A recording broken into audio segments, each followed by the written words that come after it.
Nunod sa nagsakang kaso sa mga mentally challenged individuals, dakbayan sa Lapu-Lapu nakikalayon sa Philippine Mental Health Association aron matabangan ang mga tao nga naghambin og depresyon ug ubang susamang balatian.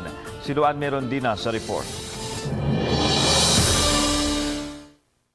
Sa nakalabayng simana, sunod-sunod ang mga insidente sa suway nga pagkutlo sa kinabuhi ang natala sa dakbayan sa Lapu-Lapu. Ang maayong balita kay pulos na rescue ang tulo ka mga tao ug napaubos na sila sa debriefing. Apan ang naasoing suliran padayong maghamok kun dili kini mahatagan og konkretong aksyon.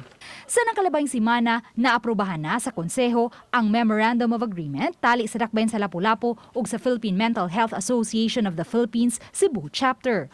Tumong ni ini aron matabangan ang mga tao nga nakasinati o grabing kasub-anan o depression o guban pang behavioral problems. Mabisita na nato sila, nya mamonitor na nakainom na ba og tambal, unya og walay tambal, tagaan og tambal.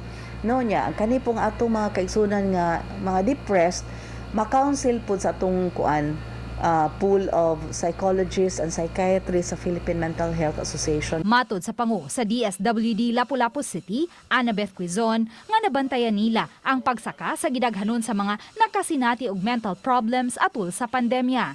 Hinuon mas daghan gihapon ang mga drug-related cases nga anaa sa 107. Apan nakatala usab ang CSWD og 88 ka mga kaso nga nakasinati sa tumang kasub-anan o depression tungod sa pandemya.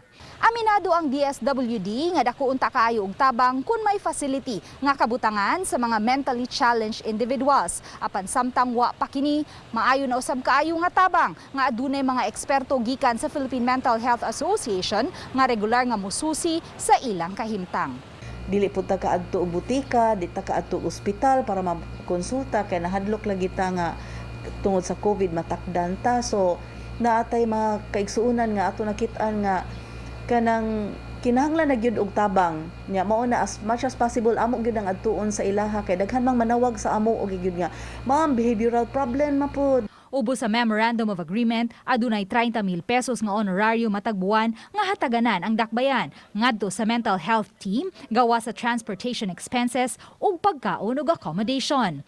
Ang babaeng taga Talamban, Cebu City nga gusto untang mulayat sa Marcelo Fernan Bridge nabalik na sa iyang pamilya. Samtang ang lalaking trabahante usab sa upholstery shop sa Liloan na turnover na usab sa MSWD. Libre ni tanan ma'am, libre ni tanan kay ang usa sa atong gikasabutan sa atong Memorandum of Agreement nga ang city mo ay mo hatag og administrative cost dito sa Philippine Mental Health Association.